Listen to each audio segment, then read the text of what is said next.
বাবাজির আমার, এই জন্য আল্লাহ রাব্বুল আলামিন কোরআনুল কারীমের সূরা হুজরাতে 2 নম্বর আয়াতে কারিমায় বর্ণনা করেন, ইমানদারগণেরা সাবধান, রাসূলুল্লাহকে তোমরা নিজেদের মতো মনে ভাববে না, বড় ভাইয়ের মতো মনে করবে না, প্রতিবেশীর মতো মনে করো না। কেননা রাসূলুল্লাহর ব্যাপারটা এমন হলো, তোমরা যখন নবীজির দরবারে কথা বলবে, লা তারফাউ আসওয়াতাকুম ফাওকা সাউতিন নবী, নবীর দরবারে যখন তোমরা কথা বলবে, তোমাদের কণ্ঠের আওয়াজ আমার রাসূলুল্লাহর চাইতে যেন জোরে না হয়ে যায়। জোরে বলেন সুবহানাল্লাহ। কি আল্লাহ নিজে বলছেন, রাসূলুল্লাহর সামনে দরবারে যখন তোমাদের কথা হবে, তোমরা সতর্ক অবলম্বন করবে, কারণ নবীজির দরবারে জোরে কথা বলেন। আমরা ভাইয়ের সাথে গল্প করি, বাপের সাথে গল্প করি, কথা কি জোরে হয় না আস্তে হয়? কথা বলে না, জোরে হয় না আস্তে হয়? যে যার সাথে কথা আছে, অনেক সালিশে দেখেন মাতুব বাজা কথা বলে, তার সাথেও জোরে কলিমানের হয় কি হয় না? কথা বলেন, হয় কি না? কিন্তু আল্লাহ কি বলছেন, আমার নবী যেভাবে কথা বলে, আমার নবীর কণ্ঠের আওয়াজের চাইতে যেন তোমাদের আওয়াজটা জোরে না হয়। জোরে বলেন সুবহানাল্লাহ। তাহলে আপনাদের মাথার মধ্যে ঢুকতে সেই রসুলকে আমাদের মতো বলা যাবে? হ্যাঁ, আল্লাহ রাব্বুল আলামিন বলেছেন, যদি তোমরা কি করো, আমার নবীকে সাধারণ মনে করো, সাধারণ মানুষের সাথে যেমন ভাবে কথাবার্তা বলো, এই রকম যদি রাসূলুল্লাহকে সাধারণ মনে করে কথাবার্তা বলতে আরম্ভ করে, তাহলে তোমাদের নেক আমলগুলো নষ্ট হয়ে যাবে, বরবাদ হয়ে যাবে, ধ্বংস হয়ে যাবে। কিন্তু কি করে হবে সেটা তোমরা বুঝতে পারবে না। তাহলে বোঝা গেল, বয়ান, বক্তৃতা, ওয়াজ, নসিহত সবই থাকবে। রাসূলুল্লাহকে যদি আমাদের মতো সাধারণ মনে করে কথাবার্তা বলা হয়, তাহলে কিচ্ছু থাকবে, জোরে বলেন। এই কথাগুলোই আমরা যখন বলতে যাচ্ছি, তখন মানুষ আমাদেরকে নিয়ে সমালোচনা করতেছেন, কিন্তু না, আপনি রাসূলুল্লাহর শানে যখন আঘাত করতেছেন, নবীকে বড় ভাই চাইতে বেশি সম্মান করা যায় না, জোরে কান নাউজুবিল্লাহ। নবী আমাদের মতোই মানুষ, এই রকম কথা যখন বলতেছেন, তখন এর পাল্টা জবাব দেওয়াটাই আমাদের অপরাধ হয়ে যাচ্ছে। আপনার বলে রাসূলুল্লাহ কেমন মানুষ, জনপুর ফুরফুরা সারসিনা, এই সমস্ত হক্কানি দরবারগুলোর আকীদা শিক্ষা দিয়েছেন আল্লাহর হাবিব মানুষ, কিন্তু আমাদের মতো সাধারণ মানুষ নয়। জোরে বলেন সুবহানাল্লাহ। আল্লাহর হাবিব কেমন মানুষ ছিলেন, সাহাবায়ে কেরাম রাসূলুল্লাহকে কেমন তাজিম করেছেন, সম্মান করেছেন, একটুখানি যদি আপনাদেরকে বলে আপনারা বুঝে ফেলবেন রাসূলুল্লাহকে কেমন তাজিম করা দরকার, কেমন সম্মান করা দরকার, কিভাবে রাসূলুল্লাহর দরবার আদব খেয়াল রেখে কথা বলা দরকার। হযরত সাবিত বিন কায়েস রাদিয়াল্লাহু তাআলা আনহু বর্ণনা করেছেন, আনাস ইবনে মালিক রাদিয়াল্লাহু তাআলা বলেন, যেটা হাদিসের মধ্যে এসেছেন, সাবিত বিন কায়েস রাদিয়াল্লাহু কণ্ঠের আওয়াজ একটু মোটা ছিল, কথা বললে একটু জোরে জোরে হয়ে যেত, কথা বললে নবীর দরবার আপনার জোরে জোরে হয়ে যেত, গলা মোটা, গলা স্বর মোটা। অনেক মানুষ আমাদের সমাজের মধ্যে আছে, এরকম কথা বললে এরকম জোরে জোরে গলা থেকে বেরিয়ে যায় না? গলা মোটা তা নাই, গলা মোটা না, কিন্তু গলা স্বরটা মোটা, লাহানটা মোটা, আছে না এরকম? আল্লাহর হাবিবের সাহাবী হযরত সাবিত বিন কায়েস রাদিয়াল্লাহু তাআলা আনহুর কণ্ঠের আওয়াজ স্বাভাবিক একটু মোটা ছিল, এই কারণে যখন কথা বলতো একটু জোরে জোরে হয়ে যেত। শুধু এতটুকুর কারণে তিনি কি করেছেন, রাসূলুল্লাহর দরবার থেকে আপনার কি করেছেন, নিখোঁজ হয়ে গেছেন, আর তিনি রাসূলুল্লাহর দরবারে আসেন না। রাসূলুল্লাহর দরবার থেকে নিখোঁজ হয়ে গেছেন, আর তিনি রাসূলুল্লাহর দরবারে আসেন নাই। আল্লাহর হাবিব বলছেন, সাবিত বিন কায়েস কোথায় আছে, তোমরা একটু তালাশ করো, খুঁজে দেখো। হযরত আনাস ইবনে মালিক রাদিয়াল্লাহু তাআলা আনহু বলেন, আমি যখন হযরত সাবিত বিন কায়েসকে তালাশ করার জন্য, খোঁজার জন্য তার বাড়িতে গেলাম, হতবাক দেখতে পেলাম সাবিত বিন কায়েস কি করেছেন, ভিতর থেকে দরজা লটকে দিয়েছেন, দরজা আটকে দিয়ে অঝর ধারায় কেঁদে কেঁদে অস্থির হয়ে যাচ্ছে, কেঁদে কেঁদে চোখের পানি ছেড়ে দিচ্ছে, হাও হাও করে আল্লাহর দরবারে শুধু কাঁদতেছেন। হযরত আনাস ইবনে মালিক রাদিয়াল্লাহু তাআলা বলেন, ভাই সাবিত বিন কায়েস, কেন আপনি রাসূলুল্লাহর দরবারে যান না? আল্লাহর হাবিব আপনারে তো তালাশ করে আপনারে খোঁজে, কিন্তু আপনি কেন যান না? সাবিত বিন কায়েস বলছেন, ভাই আনাস ইবনে মালিক, কোরআনুল কারীমের সূরা হুজরাতের 2 নম্বর আয়াতে কারিমা আমাকে উদ্দেশ্য করে নাজিল হয়েছে, কারণ আমার কণ্ঠের আওয়াজ একটু মোটা, কি আমার এই গলার আওয়াজটা মোটা। আমি যখন রাসূলুল্লাহর দরবারে কথা বলি, আমার এই কণ্ঠের আওয়াজটা মোটা হয়ে যায়, নবীজির দরবারে জোরে জোরে হয়ে যায়, তার কারণে আমার নেক আমলগুলো নষ্ট হয়ে যাচ্ছে, বরবাদ হয়ে যাচ্ছে। এই লজ্জায় লজ্জিত হয়ে আমি রাসূলুল্লাহর দরবারে যেতে পারি না। তাহলে আপনি বলেন, আয়াত নাজিল হওয়ার পরে সাহাবায়ে কেরাম বুঝলেন আমার নবীর দরবারে কোনোদিন জোরে কথা বলা যাবে না। বোঝা যাচ্ছে? হযরত সাবিত বিন কায়েস রাদিয়াল্লাহু তাআলার ঘটনা, হযরত আনাস ইবনে মালিক যখন রাসূলুল্লাহ দরবারে বর্ণনা করলেন, আমার নবীজি বললেন, যাও, সাবিত বিন কায়েসের মধ্যে এত অন্তরে খোদাভীতি রয়েছে, তাকওয়া রয়েছে, আল্লাহ রাব্বুল আলামিন তাকে ক্ষমা করেছে, তার ভিতরে এত তাকওয়া রয়েছে, খোদাভীতি রয়েছে, যার কারণে যাও তাকে সংবাদ দিয়ে দাও আল্লাহ রাব্বুল আলামিন তাকে ক্ষমা করে দিয়েছেন, মাফ করে দিয়েছেন, এবং দুনিয়ার জমিনে যদি তোমরা জান্নাতি মানুষ দেখতে চাও তবে সাবিত বিন কায়েসকে তোমরা দেখে না। আল্লাহর তরফ থেকে সংবাদ দেয়া হলো যে আয়াত নাজিল হওয়ার সাথে সাথেই যখন তার অন্তরের পরিবর্তন হয়ে গেছে, এত ভীত হয়ে গেছে, অন্তরের মধ্যে এত খোদাভীতি তাকওয়া রয়েছে, রাসূলুল্লাহর প্রতি তার এত আজমত তাজিম রয়েছে, আল্লাহ থেকে ক্ষমা করে দিয়েছেন, যাও এবং পৃথিবীতে যদি তোমরা জান্নাতি মানুষ দেখতে চাও তবে সাবিত বিন কায়েসকে দেখে নাও। জোরে বলেন সুবহানাল্লাহ। তাহলে আপনারা বলেন, সেই রাসূলুল্লাহকে সাহাবায়ে কেরাম যে তাজিম করেছেন আমরা করতে পারবো? জোরে বলেন। খলিফাতুল মুসলিমিন হযরত ওমর ফারুক রাদিয়াল্লাহু তাআলা আনহু রাসূলুল্লাহর ইন্তেকাল করার পরে, সিদ্দিক আকবর রাদিয়াল্লাহু আনহু খেলাফত, তারই পরে আমিরুল মুমিনিন হয়েছেন হযরত ওমর ফারুক রাদিয়াল্লাহু তাআলা আনহু। মদিনার মসজিদের মেম্বারে বসে আছে, তাফসীর সাক্ষ্য দিয়েছেন, মদিনার মসজিদের মেম্বারে বসে আছে। এমন সময় মদিনার মসজিদের মধ্যে দুজন মানুষ একটু জোরে জোরে কথা বলছিল। কি করছিল? দুজন মানুষ একটু জোরে জোরে কথা বলছিল। এই কথা বলাটাকে দেখে খলিফার চেহারাটা লাল হয়ে যাচ্ছে, রাগান্বিত হয়ে যাচ্ছেন। এক পর্যায়ে তিনি মেম্বার ছেড়ে ওই লোক দুটো সামনে হাজির হয়ে গেল। এসে জিজ্ঞাসা করছেন, এই তোমাদের বাড়ি কোথায়? আপনি বলেন, যেন তো না মানুষ নাই, অর্থ জাহানকে যিনি শাসন করেছেন, শয়তান যারে দেখলে ভয় পায়। জোরে বলেন সুবহানাল্লাহ। আর শয়তান বলছেন যে রাস্তা দিয়ে অমর যায় সেই রাস্তায় আমি যাব না। জোরে বলেন সুবহানাল্লাহ। যেন তো না মানুষ।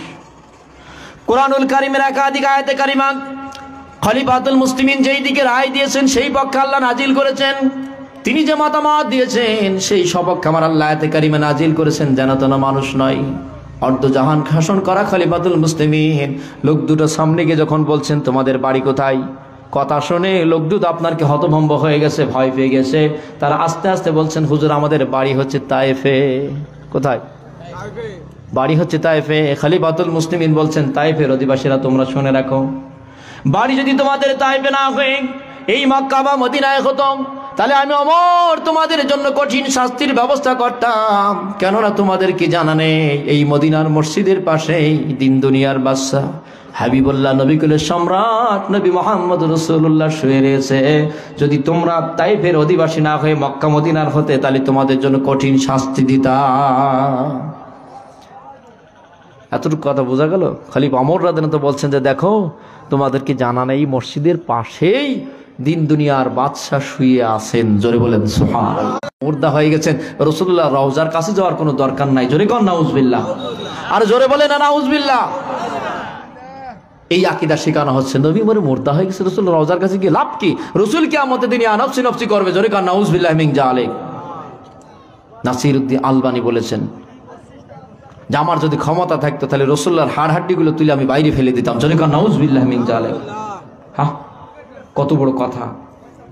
সেই কথার বিপক্ষে আমরা কথা বললে আজকে আমাদের নিয়ে সমালোচনা, কিন্তু আসলে না। রাসূল পাক সাল্লাল্লাহু আলাইহি সাল্লাম রওজা শরীফে হাইউন জিন্দা, জীবিত আছে। জোরে বলেন সুবহানাল্লাহ। এই আয়াতে কারিমার তাফসীর যারা বর্ণনা আছে, তাফসীর ইবনে কাসির খুলে দেখুন, আল্লাহর হাবিব যেইখানে শুয়ে আছে রওজার কাছে এখনো গেটে লেখা আছে লা তারফাউ আসওয়াতাকুম ফাওকা সাউতিন নবী। নবীর দরবারে জোরে জোরে কথা বলা যাবে না। এটা রাসূলুল্লাহর দরবার, আদবের দরবার। এই কারণে রাসূলুল্লাহর ইন্তেকাল করার পরে রওজার গেটে এক আয়াতে কারিমা লেখা আছে, কারণ নবী হায়াতে থাকাকালীন, জিন্দা থাকাকালীন রাসূলুল্লাহর দরবারে জোরে জোরে কথা বলা যারা নিষেধ ছিল। রাসূলুল্লাহর ইন্তেকাল করার পরে নবী রওজার কাছে জোরে জোরে কথা বলেছে মাকরুহে তাহরিমি। ইন্তেকাল করার পরে রওজার কাছে গিয়ে জোরে জোরে কথা বলা হচ্ছে কি? হারামের কাছাকাছি। তার মানে কোনো একজন হাজী সাহেব যারা আল্লাহর নবী রওজার কাছে গিয়েছে জিজ্ঞেস করবেন, যত কষ্ট বেদনা হোক না কেন কেউ রাসূলুল্লাহর দরবারে জোরে কথা বলে না। জোরে বলেন সুবহানাল্লাহ। কারণ তাদের আকীদা নবীজি রওজা শরীফে হাইউন, জিন্দা এবং জীবিত রয়েছেন। জোরে বলেন সুবহানাল্লাহ। রাসূলুল্লাহ যে রওজা শরীফে জিন্দা, এই ব্যাপারে আমাদের কোনো সন্দেহ আছে? না। কথা বলেন না। আহলে সুন্নাত ওয়াল জামাতের আকীদা। আল্লাহর হাবিব রওজা শরীফে হাইয়ুন জিন্দা, জীবিত আছেন। কেমন আছেন? আল্লাহর কুদরতি, আল্লাহ রাব্বুল আলামিন তাকে রেখেছেন। রাসূল বলছেন আমার পৃথিবীতে থাকা এবং ট্রান্সফার হয়ে যাওয়া দুটোই তোমাদের জন্য কল্যাণ। জোরে বলেন সুবহানাল্লাহ। এক জগৎ থেকে ট্রান্সফার হয়ে আর এক জগতে চলে গেছেন, মাঝখানে কি তিনি পর্দা নিয়েছেন, কিন্তু নবীজি রওজা শরীফে হাইয়ুন জিন্দা, জীবিত আছেন। এটা আহলে সুন্নাত ওয়াল জামাতের আকীদা। জোরে বলেন সুবহানাল্লাহ। এই জন্য দালাইলুন নুবুওয়াতের মধ্যে হাদিস সাক্ষ্য দিয়েছে, আজ থেকে ১৫০০ বছর আগে যখন ৬১ হিজরি ইরাকের কুফা কারবালা ময়দানে সাইয়্যিদনা হযরত ইমাম হুসাইন রাদিয়াল্লাহু তাআলা আনহু শহীদ হলো, সেই দিন দুপুরবেলা জুম্মার দিনে উম্মুল মুমিনিন হযরত মা সালমা রাদিয়াল্লাহু তাআলা আনহা হায়াতে ছিলেন।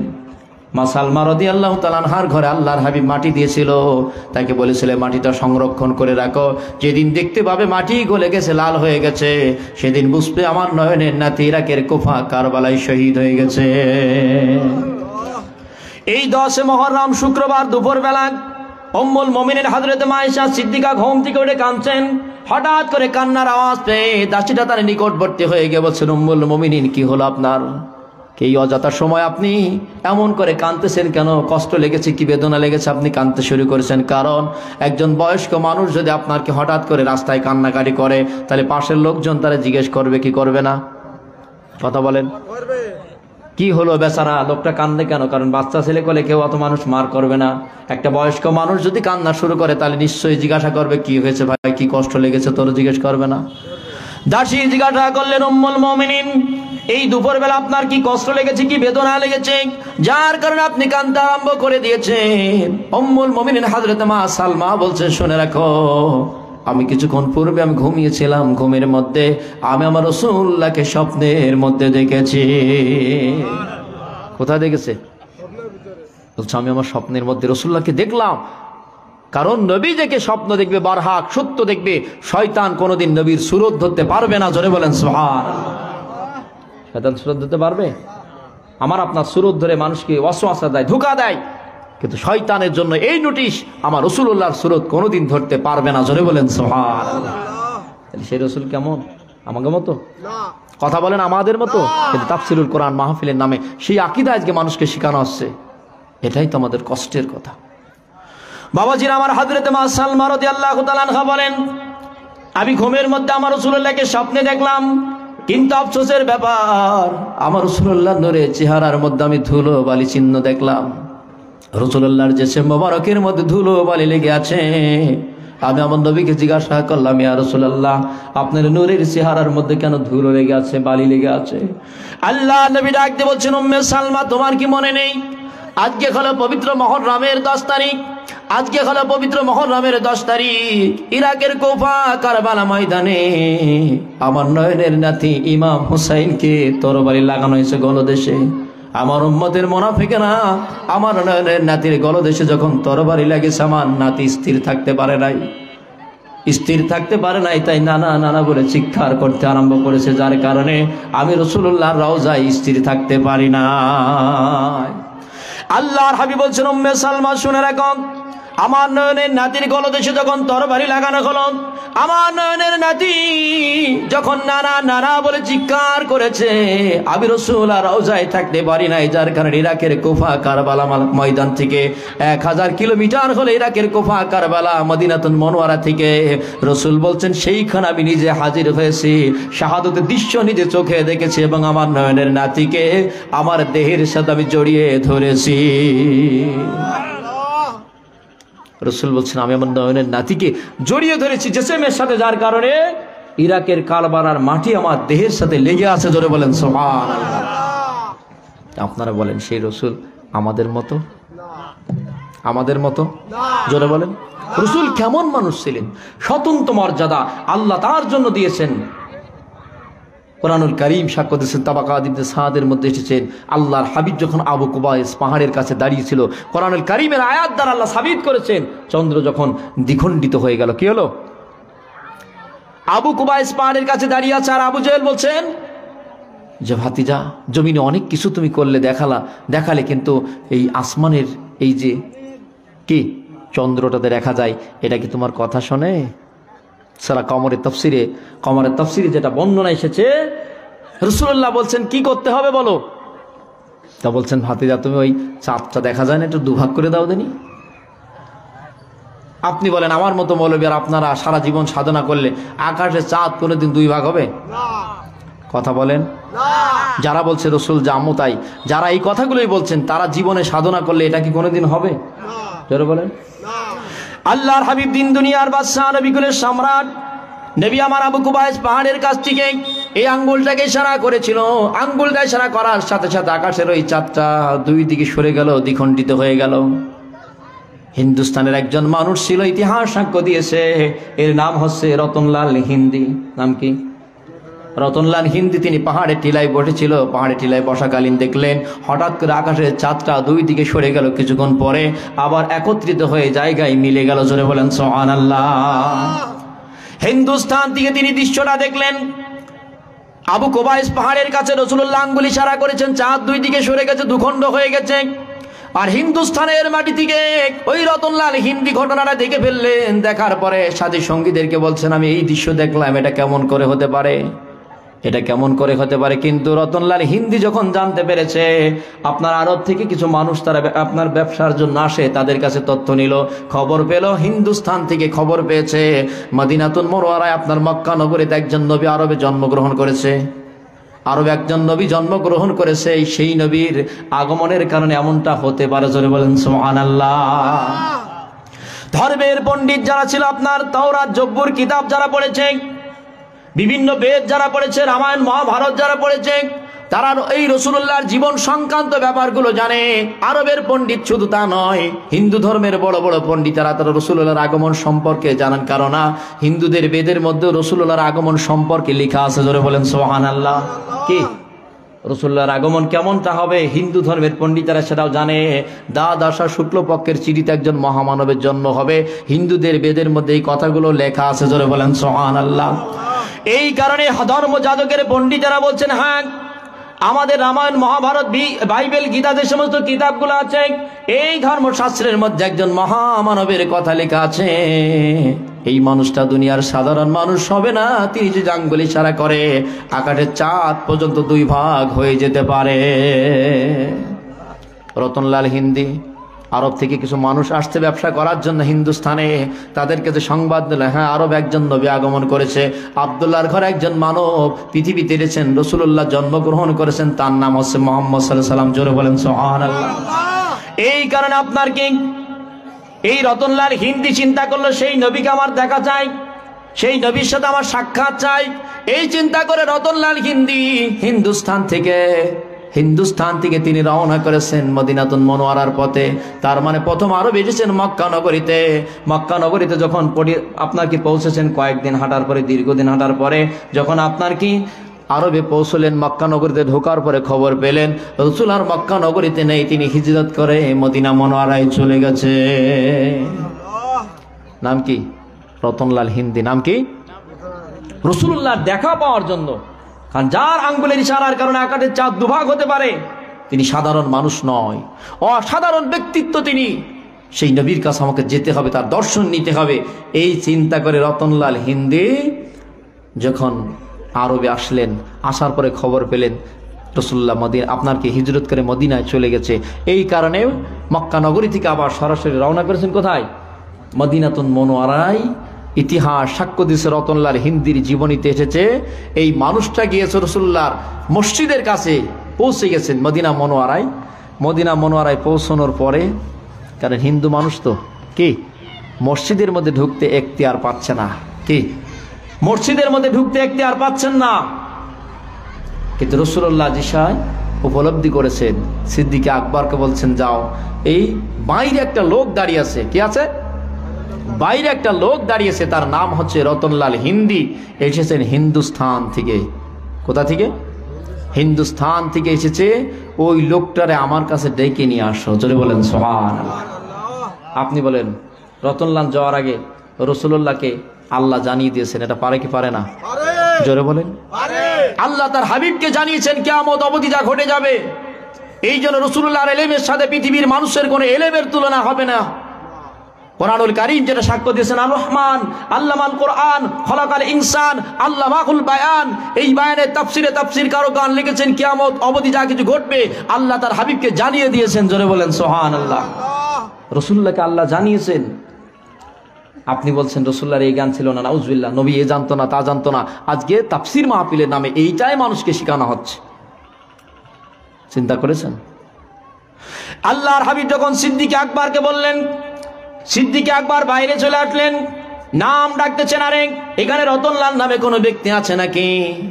হিন্দুস্তান থেকে এসেছে রতনলাল নাম শোনার পরে আপনি বলেন আপনি হঠাৎ করে একজন মানুষ আজ থেকে এখান থেকে আপনার কি 500 কিলো বা 200 কিলো 100 কিলোমিটার দূরে চলে গেছেন কোন শহরে, ওই শহরের কোনো মানুষ যদি হঠাৎ করে আপনার নাম ধরে ডাকে তাহলে আপনি হতবাক হবেন কি হবেন না?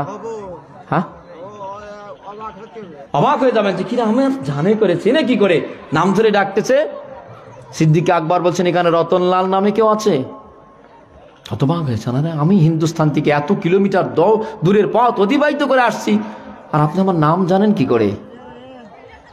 সিদ্দিক আকবর বলছেন শুধু তোমার নাম জানি, তোমার বাপের নামও বলতে পারে। জোরে বলেন সুবহানাল্লাহ। কি শুধু তোমার নাম না, তোমার বাপের নাম হচ্ছে চন্দ্রলাল, ঠিক আছে? কথা বলেন। সিদ্দিক আকবর বলছেন আরে তোমার নাম রতনলাল আর তোমার বাপের নাম হলো চন্দ্রলাল, এটা কি তোমার মনে আছে? ঠিক বলছি কিনা? হতবাক হয়ে গেল রতনলাল হিন্দি বলছেন আরে আমার নাম এবং আমার বাপের নাম তুমি কি করে জানো? আমার আব্বার নামটাও তুমি বলতে পারো?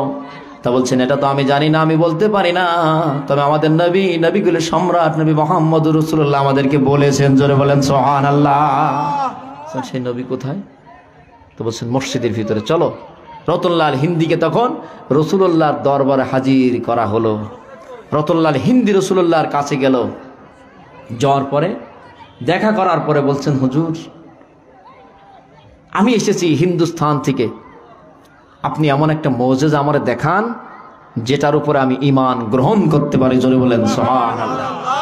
কি দেখতে গিয়েছে? আপনি এমন কিছু অলৌকিক ব্যাপার আমারে দেখান বা একটা মুজিজা দেখান যেটার উপরে আমি ঈমান আনতে পারি। আল্লাহর হাবিব বলছেন আরে রতনলাল হিন্দি তোমার কি মনে নেই? আজ থেকে 50 বছর আগের কথা। কয় বছর? সেই 50 বছর আগের কথা। ওইটা কি তোমার ঈমান আমার আনার জন্য কি যথেষ্ট হয় না? এই মুজিজা হিসাবে কি যথেষ্ট হয় না ঈমান আনার জন্য?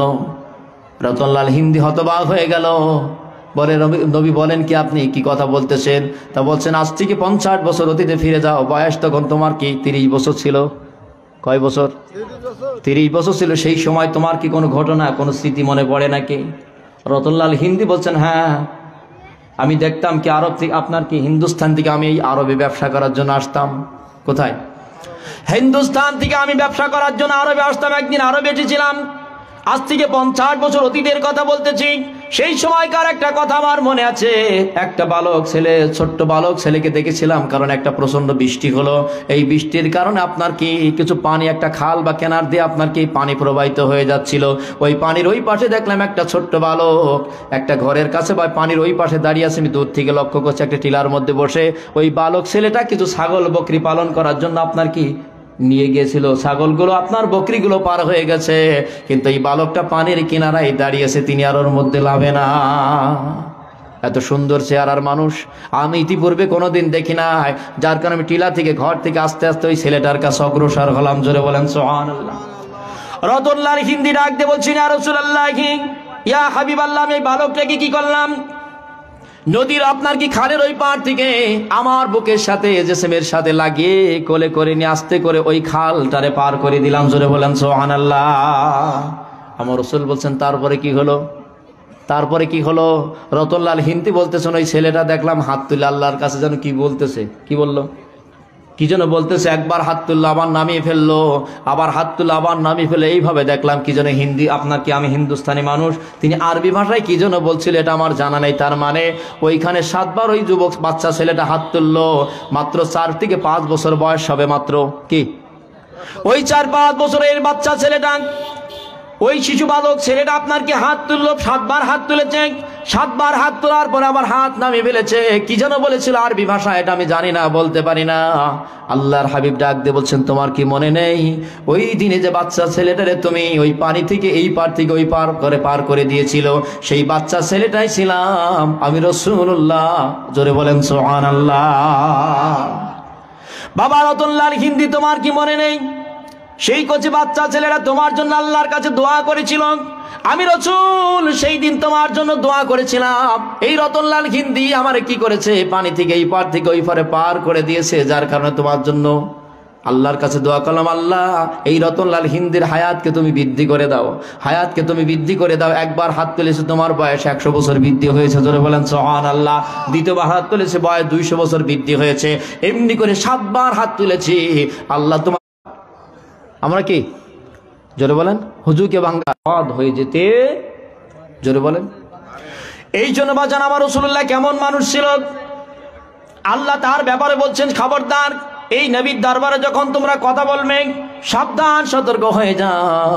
আমার নবী যেভাবে কথা বলে, নবীর কণ্ঠের আওয়াজের চাইতে যেন তোমাদের আওয়াজটা জোরে না হয়, সেই নবীর কণ্ঠের আওয়াজের চাইতে যেন তোমাদের আওয়াজটা জোরে না হয়। তাহলে তোমাদের যদি সাধারণ মানুষ মনে করে নবীর দরবারে কথা বলো, আসার বরবাদ হয়ে যাবে। কি করে হবে তোমরা বুঝতে পারবে না। কি ওয়াজ নসিহত সবই থাকবে, কিন্তু আসলে হাকিকাতে ঈমান আর গোটা দুনিয়াতে মানুষ তো রাসূলুল্লাহর কথা বলতেছেন, কিন্তু সাহাবায়ে কেরাম রাসূলুল্লাহকে যেভাবে দেখেছেন, আল্লাহর ওলি সালফে সালিহিন গণেরা নবীকে যেভাবে তাজিম করেছেন, আমরা সে পর্যন্ত পাচ্ছি না। সেভাবে কি পাচ্ছি না, আমরা তালি করতেছি, কোরআন শরীফ পড়তেছি। হ্যাঁ, নবীজি মানুষ ছিলেন, জনপুর ফুরফুরা সৎসিনা সমস্ত হাক্কানি দরবারের আকীদা। আল্লাহর হাবিব আমাদের মতো সাধারণ মানুষ না। চলো বলেন কি। এই জন্য আপনার বুখারীর বর্ণনা এসেছেন, উরওয়া ইবনে মাসউদ বর্ণনা করেছেন, হযরতে উরওয়া ইবনে মাসউদ রাদিয়াল্লাহু তাআলা আনহু বর্ণনা করেছেন, কুফার কুরাইশরা যখন রাসূল আপনার কি কুফার কুরাইশরা যখন উরওয়া ইবনে মাসউদকে বলেছিল, যাও তুমি মদিনায় যাও, মদিনায় যাওয়ার পরে মদিনার মানুষের সাথে রাসূলুল্লাহর ওঠা বসা কাজ কারবার কেমন আছে এইটা তুমি দেখে আসো। কারণ আমাদের ধারণা যেদিন নবী হিজরত করে মদিনায় গিয়েছে, সেই দিন মদিনার মানুষেরা নবীকে খুব সাদরে গ্রহণ করে নিয়েছে, কিন্তু আগের মতো মনে হয় এখন সম্পর্ক নেই। কি একজন মানুষ এক জায়গায় নতুন যখন আসে তখন আপ্যায়ন ভালো থাকে কি থাকে না, সম্পর্ক ভালো থাকে কি থাকে না। 1 বছর 2 বছর 3 বছর যখন হয় তখন কারোর সাথে দ্বন্দ্ব লাগে কি লাগে না, জোরে বলেন লাগে না। কুফার কুরাইশরা মনে করেছে নবী হিজরত করে মদিনায় যেদিন গিয়েছে সেদিন সাদরে গ্রহণ করেছে, এখন মনে হয় আগের মতো ভালো জানে না, কোনো গন্ডগোলও লাগতে পারে, ঝগড়াও লাগতে পারে, দলাদলিও কি হতে পারে। এই চিন্তা করে কুফার কুরাইশরা আব্দুল্লাহ আপনার উরওয়া ইবনে মাসউদকে বলেছেন, যাও তুমি মদিনায় গিয়ে একটু নোটিশ করে দেখে আসো খবরটা কি। বুখারী শরীফের বর্ণনায় এসেছেন, এই উরওয়া ইবনে মাসউদ তিনি মদিনা মুনাওয়ারায় গেলেন। মদিনাতুল মুনাওয়ারায় যাওয়ার পরে কয়েকদিন ধরে ধরে থাকলেন, দৃশ্যটা দেখলেন রাসূলুল্লাহর সাথে সাহাবীদের ওঠা বসা কাজ কারবার, নবীজির সাথে সাহাবায়ে কেরাম কেমন কথাবার্তা বলতেছেন, কেমন আচার আচরণ করতেছেন, এই দৃশ্যগুলো সব দেখার জন্য গিয়েছেন, গোয়েন্দা সংস্থা হয়ে গিয়েছেন গোয়েন্দার কাজ করার জন্য। এই কয়েকদিন থাকার পরে নোটিশ করে আসলেন, যখন তিনি আবার মক্কা নগরীতে ফিরে আসলো তখন খানায় কাবার কাছে দাঁড়িয়ে আছে। খানায় কাবার কাছে যখন উরওয়া ইবনে মাসউদ দাঁড়িয়ে আছে, কুফার কুরাইশরা চারিদিক দিয়ে উরওয়া ইবনে মাসউদকে ঘিরে ধরেছেন, জলদি করে খবর বলো, কি খবর তোমার কাছে আছে, কি নোটিশ তোমার কাছে আছে, আমাদেরকে রিপোর্ট করো। উরওয়া ইবনে মাসউদ ডাক দিয়ে বলছেন, আরে কুফার কুরাইশরা শুনে রাখো, এই খানায় কাবার মালিক আল্লাহর কসম করে বলছে আমি কিসরা সম্রাটের রাজত্ব দেখেছি, বাদশাহ কায়সারের রাজত্ব দেখেছি, বাদশাহ নাজ্জাশীর রাজত্ব দেখেছি, কিন্তু খোদার কসম এই খানায় কাবার মালিক আল্লাহর কসম করে বলতেছি মুহাম্মদ সাল্লাল্লাহু আলাইহি সাল্লাম এবং তার সাহাবীদের আচার আচরণ ওঠা বসা এটা কোনো আমি রাজা বাদশাদের দরবারে দেখি নাই। কি দেখেছেন উরওয়া ইবনে মাসউদ? শুনবেন কথা বলেন, শুনবেন। উরওয়া ইবনে মাসউদ বলতেছেন কুফার কুরাইশদের লিডার হয়ে গিয়েছিল, গোয়েন্দা হিসেবে গিয়েছিল, তিনি এসে কুফার কুরাইশদেরকে সংবাদ দিচ্ছেন, শোনো আমি দেখে আসলাম এই রাসূলুল্লাহর দরবারটা এমন দরবার, রাসূলুল্লাহর সাথে সাহাবীদের আচার আচরণটা এমন। এই নবী যখন হাঁটতেন পিছনে পিছনে সাহাবারা হাঁটতেন, নবীর সাথে সাহাবায়ে কেরাম পিছনে পিছনে হাঁটতেন। এই নবী যখন কি করতো, নাকে হাত দিত, নাকের ভিতরে ঠান্ডা জমে দিত, থুতু মুবারক জমিনে ফেলে দিত, সাহাবাই কেরাম পাগল হয়ে যেত। দেওয়ানা নবীজির থুতুটাকে জমিনে পড়তে দেয় নাই, হাত অগ্রসর করে দিয়েছেন। এই হাতটাকে থুতুটাকে ধরে বরকতের জন্য মুখে মালিশ করে ফেলেছে। জোরে বলেন সুবহানাল্লাহ। আর একটু জোরে বলেন সুবহানাল্লাহ। কথাগুলো শুনতে খারাপ লাগতেছে, মনে হয় জীবনে তো এই কথা শুনিনি হুজুর। তার মানে এই কথাগুলো তো বলবে না, কারণ এই কথাগুলো বললে তাফসিরুল কোরআন মাহফিলে নামে নবী ও জামিও তো এই কথা বলতে পারবে। জোরে বলেন। কাবাব মে হাড্ডি হে ডাল কুসমে কালা, ভিতরে যদি ঘাবলা থাকে তাহলে এই কথা তো বলবে কি? কারণ এই কথা বললে তো রাসূলুল্লাহ শান মান আজমতের কথা এসে যাবে। এই কথা বলছে না। ওরা ইবনে মাসউদ বলতেছেন, এই নবী যখনই থুতু ফেলেছে, এই থুতুটাকে সাহাবায়ে কেরাম হাতে করে নিয়ে বরকতের জন্য মুখে মালিশ করেছেন। আপনি বলেন, আপনাদের ইমামই হই আর বক্তাই হই, আমি যদি থুতু একটু সামনে ফেলে দিই, কোথায় ফেলে দিই? আপনারা বলেন বাপ, গায়ে পড়া দূরের কথা, হাতে নেওয়া দূরের কথা, যদি একটু থুতু সামনেও ফেলি তাহলে কেমন হবে? আপনারাই দোকানে বসে সমালোচনা, কত বড় বিয়াদব হুজুর রে। হ্যাঁ, সারা দেশ ওয়াজ নসিহত করে বেড়ে, আদব কায়দা কিচ্ছু নেই, মানুষের সামনে থুতু ফেলে। বলবেন কি বলবেন না? থুতু গায়ে নেওয়া তো দূরের কথা, তাহলে আপনি বলেন যারা টালি করতেছেন নবী ও আমিও তাই, ওদের থুতু কি জীবনে কোনোদিন গার পরে কেউ ফেলে? জোরে বলেন। ওরা ইবনে মাসউদ বলতেছেন, আল্লাহর হাবিবের থুতুটাকে সাহাবায়ে কেরাম বরকতের জন্য মুখে মালিশ করে ফেলতেন। আর এই নবী যদি কোনো কাজের জন্য তাগিদ দিত, সাহাবায়ে কেরাম পাগল হয়ে যেত, দেওয়ানা হয়ে যেত বাস্তব রূপ দেওয়ার জন্য। কারণ নবী বলেছে, নবীর কথাটাকে বাস্তবিক রূপ দেওয়ার জন্য তারা উন্মাদ হয়ে যেত, পাগল হয়ে যেত। আর এই নবী যদি অজু করতেন, অজু করার পর একটু পানি বেঁচে যেত, এই পানিটা নিয়ে সাহাবায়ে কেরাম এত কাড়াকাড়ি লাগিয়ে দিত, মনে হয় এখনই তাদের মধ্যে যুদ্ধ শুরু হয়ে যাবে। কি নিয়ে? নবী যে অজু করেছেন একটু পানি বেঁচে আছে, কি নবী অজু করেছেন একটু পানি বেঁচে আছে, এই পানিটা নিয়ে সাহাবায়ে কেরাম বরকতের জন্য কাড়াকাড়ি শুরু করেছেন। মনে হবে মারামারি, সে বলছে আমার দাও, ও বলছে আমার দাও, এর মনে হবে যুদ্ধ শুরু হয়ে যাচ্ছে। রাসূলুল্লাহর তাজিম করেছেন সাহাবায়ে কেরাম বরকতের পানি নিয়ে। কি নিয়ে? অজুর পানি নিয়ে সাহাবায়ে কেরাম কাড়াকাড়ি করেছেন।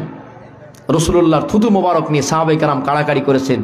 এবং রাসূলুল্লাহর জিসম থেকে, দেহ থেকে যে রক্ত বের হয়েছে, খুন বের হয়েছে। রক্ত কোনোদিন মানুষ খায়? কথা বলেন, রক্ত কি খায়?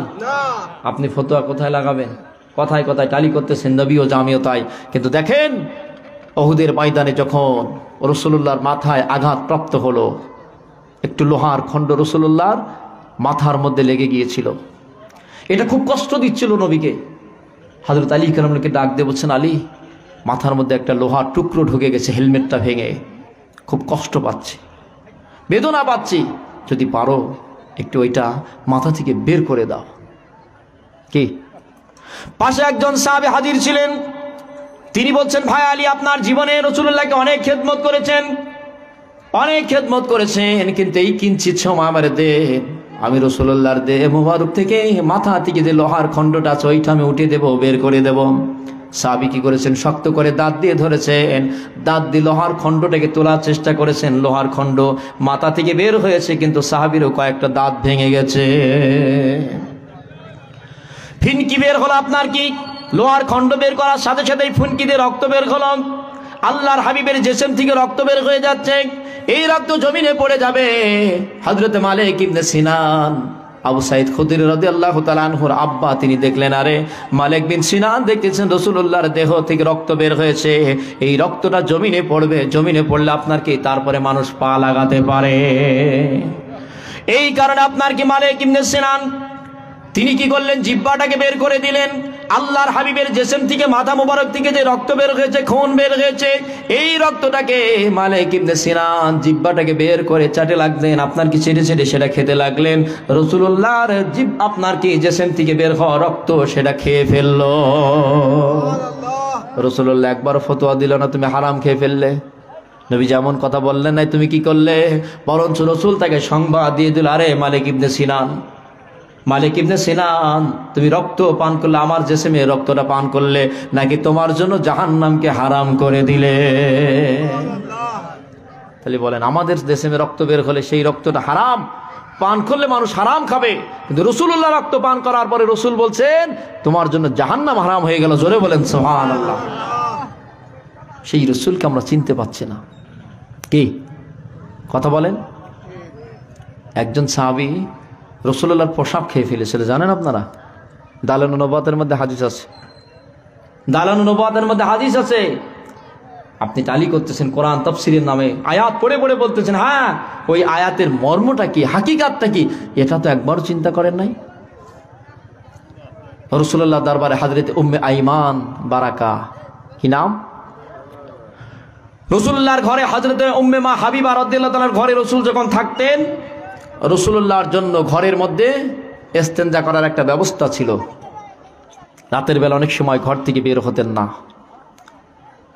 ইস্তেনজার প্রয়োজন হলে ঘরের মধ্যেই ইস্তেনজা করতেন। রাতের বেলা ঘুম থেকে উঠেছেন, ইস্তেনজা করেছেন, পাত্রে রেখেছেন খাটের নিচে, কোথায়, কথা বলেন, মা হাবিবা রাদিয়াল্লাহু তাআলার ঘরে যে বিছানা ছিল, ওই ঘরে রাসূলুল্লাহ যে বিছানায় শুতেন অন্য কোনো মানুষকে আর বসা শোয়ার এখতিয়ার ছিল না, জোরে বলেন সুবহানাল্লাহ। দাসী উম্মে আইমান বারাকাও এক পাশে আছে, উম্মে হাবিবা রাদিয়াল্লাহু তাআলা আছেন আর একদিকে রাসূলুল্লাহ শুয়ে আছেন। সকালবেলা ঘুম থেকে উঠে আল্লাহর হাবিব এই উম্মে আইমান বারাকাকে বলছেন, উম্মে আইমান বারাকা, আমি যেখানে ঘুমিয়েছিলাম, কে, আমি রাসূল যেখানে ঘুমিয়েছিলাম ওইখানে মাটির একটা পাত্রে কি আছে, তুমি বাইরে নিয়ে একটু ফেলে দিয়ে আসো। তার মানে মাটির পাত্রে যা আছে তুমি বাইরে ফেলে দিয়ে আসো। উম্মে আইমান বারাকা দাঁড়িয়ে গেছে, হুজুর মাটির পাত্রে কিছু নেই, মাটির পাত্রে, কথা বলেন, মাটির পাত্রে কিচ্ছু নেই। রাসূল বলছে যাও, যা আছে না আছে সেটা তো আমি জানি, কি আছে না আছে কি আমি জানি, কিন্তু তারপরও যাচ্ছে না। আল্লাহর হাবিব ডাক দিচ্ছেন, আর উম্মে আইমান বারাকা, আমি রাসূল তোমারে কি বলি তুমি কি শোনা নাই? আমি নবী যেইখানে ঘুমিয়েছিলাম আর ওইখানে মাটির পাত্রে যা আছে তুমি বাইরে ফেলে দিয়ে আসো। উম্মে আইমান বারাকা বলছে, ইয়া রাসূলুল্লাহ, ইয়া হাবিবাল্লাহ, আমার বেয়াদবি মাফ করুন, আপনি যে মাটির পাত্রের কথা বলছেন ওই মাটির পাত্রে কিছু নাই, কিছু নাই, কারণ আমি উম্মে আইমান বারাকা যখন রাতের বেলা আমার ঘুম ভেঙেছিল, ঘুম ভাঙার পর আমার একটু পানি তৃষ্ণা পেয়েছিল, পানি পিপাসা লেগেছিল, যার কারণে আমি উম্মে আইমান বারাকা ওই মাটির পাত্রে যে পানি ছিল সেইটা আমি খেয়ে ফেলেছিলাম। আল্লাহর হাবিব বলছেন, আরে উম্মে আইমান বারাকা, যেটা তুমি পানি মনে করে ফেলেছিল ওইটা পানি না, পানি না, আমি রাসূলুল্লাহ পাত্রে ইস্তেনজা করেছিলাম, প্রসাব করেছিলাম, সেই পানিটা মনে করে তুমি খেয়ে ফেলেছো। উম্মে আইমান বারাকার মুখটা তখন মলিন হয়ে গেল, আরে রাসূলুল্লাহ ইস্তেনজা করেছে সেইটা আমি খেয়ে ফেলেছি, কি তাজ্জব কথা, লজ্জার কারণে মুখটা মলিন করে ফেলেছে। আল্লাহর হাবিব বলছেন, উম্মে আইমান বারাকা লজ্জা পেও না। আল্লাহ নবী ডাক দিয়ে বলছেন, উম্মে আইমান বারাকা মনটা খারাপ করো না, কেন না, আমি রাসূল তোমার জন্য সংবাদ দিয়ে গেলাম, যতদিন পর্যন্ত তুমি দুনিয়াতে বেঁচে থাকবে তোমার পেটে আমার আল্লাহ কোনোদিন রোগ দেবে না। আর জোরে বলেন না সুবহানাল্লাহ। না আপনি বলেন রাসূলুল্লাহর পোশাক খেয়ে ফেলেছেন, রাসূল বললেন যে আল্লাহ তোমার পেটে কোনোদিন রোগ দিবে না, তাহলে সেই রাসূলুল্লাহর ব্যাপারে আমাদের আকীদাটা কি হচ্ছে? হ্যাঁ, সেই নবী কেমন নবী, আকাশচুম্বী শান এবং মান মর্যাদা আল্লাহ করে দিয়েছেন, যেখানে নিজের কথা তার পাশেই রাসূলুল্লাহর কথা জুড়ে দিয়েছেন, জোরে বলেন সুবহানাল্লাহ। এই জন্য আল্লাহ নামের বানানে 4 অক্ষর জানেন, আলিফ লাম, লাম কে আল্লাহ, আর আল্লাহ নবীর বানানে 4 অক্ষর, মিম হা মিম দাল মুহাম্মদ। একবার লক্ষ্য করে দেখেছেন যেখানে আল্লাহ নিজের কথা বলেছেন তার পাশে রাসূলুল্লাহর কথা বলেছে, তার মানে রাসূলকে বাদ দিলে আমার আল্লাহর আলোচনা পূর্ণাঙ্গ হবে না, তেমনি আল্লাহকে বাদ দিয়ে দিলে আমার রাসূলুল্লাহর আলোচনাও পূর্ণাঙ্গ হবে না। যেখানে আল্লাহ নিজের কথা বলেছেন, কুল আতিউল্লাহ আতিউর রাসূল, যেখানে নিজের কথা বলেছেন সেখানেই রাসূলুল্লাহর কথা সংযুক্ত করে দিয়েছে, জোরে বলেন সুবহানাল্লাহ। এই জন্য বাজান আমার দীর্ঘ আলোচনার মধ্যে আমি আপনাদেরকে এতটুকু মেসেজ দিতে চাই, আল্লাহর হাবিব মানুষ ছিলেন কিন্তু আমাদের মতো সাধারণ মানুষ নয়। রাসূলুল্লাহর তাজিম এবং শান এবং মান মর্যাদা সাহাবায়ে কেরাম নিজে করেছেন। নবীজির আপনার কি থুতু মোবারকের তাজিম করেছেন, নবীজির ঘামের তাজিম করেছে, নবীজির মাথা মোবারকে যে চুল ছিল এই চুল মোবারকের তাজিম পর্যন্ত সাহাবায়ে কেরাম করেছে, জোরে বলেন সুবহানাল্লাহ। আর আমরা একটু মিলাদ পড়ি, ইয়া নবী সালাম আলাইকা বললেন, স্যার বেদাত, শিরক, নাজায়েজ, বলে কি বলে না? আরো বলতেছি কি, নবীর সাহাবীদের চাইতে আপনারা কি নবীকে বেশি ভালোবাসেন? এই পদ্ধতিতে নবী করেনি, সাহাবীরা করেনি, তার জবাব ব্যাপার। সাহাবায়ে কেরাম রাসূলুল্লাহর চুলের তাজিম করেছেন। তাবাকাত ইবনে সাদের মধ্যে এসেছে একটা যুদ্ধের ময়দানে হযরত খালিদ বিন ওয়ালিদ রাদিয়াল্লাহু তাআলা আনহুর আঘাতে তিনি মুসলমানদের সৈন্য হত্যা করে ফেলেছিল। হযরত খালিদ বিন ওয়ালিদ রাদিয়াল্লাহু তাআলা আনহু, যার উপাধি হচ্ছে খালিদ সাইফুল্লাহ, নাম কি? খালিদ সাইফুল্লাহ। এই খালিদ বিন ওয়ালিদ রাদিয়াল্লাহু তরবারির আঘাতে মুসলিম সৈন্য শাহাদত বরণ করেছে। এই খবরটা খলিফা হযরত ওমরের দরবারে গিয়েছেন। খলিফা ওমরের দরবারে আইন আপনার কি মামলা দেয়া হলো, ঘটনা জানানো হলো যে খালিদ সাইফুল্লাহ নিজে তরবারে আঘাত করেছেন, মুসলমান সৈন্য শহীদ হয়েছেন। তাজ্জব ব্যাপার। খালিদ সাইফুল্লাহকে ডাক দিলেন যে আমি শুনতে পারলাম বিগত যুদ্ধের ময়দানে তুমি নিজে নাকি তরবারের আঘাত করে মুসলমান সৈন্য হত্যা করে ফেলেছ। হযরত খালিদ বিন ওয়ালিদ রাদিয়াল্লাহু তাআলা বললেন, আমিরুল মুমিনিন, আপনি বারহাক সত্য শুনেছেন, কিন্তু শুনুন, আমি যে যুদ্ধে অংশগ্রহণ করেছি, যে যুদ্ধে আমি অংশগ্রহণ করেছি, আল্লাহ মুসলমানদের বিজয় দিয়েছে, এটা আমার কোনো কারামতি না, এটা আমার কোনো কৃতিত্ব না। কারণ আমি যুদ্ধের ময়দানে যে হেলমেটটা পরে যায়, যে মাথায় আপনি পাগড়িটা পরে যায়, শিরোচ্ছেদটা পরে যায়, ওইটার মধ্যে আল্লাহর হাবিবের মাথার কয়েকটা চুল রাখা আছে। ধরে বলেন সুবহানাল্লাহ। বিগত যুদ্ধের ময়দানে হঠাৎ করে আমার মাথা থেকে হেলমেটটা পড়ে গেল। মাথা থেকে যখন হেলমেটটা পড়ে গেল, ওইটার মধ্যে আল্লাহর হাবিবের চুল মোবারক ছিল, যার কারণে আমি চিন্তা করেছি কোনো কাফের কোনো মুশরিক ওটাকে ধরতে পারে, ধরার পরে রাসূলুল্লাহ চুলের পরে তাজমির খেলাপ করতে পারে। এই কারণে এই দিক যখন আপনি কি তরবারি চালিয়েছে, আমার অজান্তে আমার তরবারির আঘাতেই কিছু মানুষ আপনার কি শাহাদত বরণ করেছে। খলিফা ওমর বললেন, 7 জন কেন, 700 সৈন্য যদি শহীদ হয়ে যেত, আমি ওমর তোমার ব্যাপারে মামলা দায়ের করতে পারতাম না। জোরে বলেন সুবহানাল্লাহ।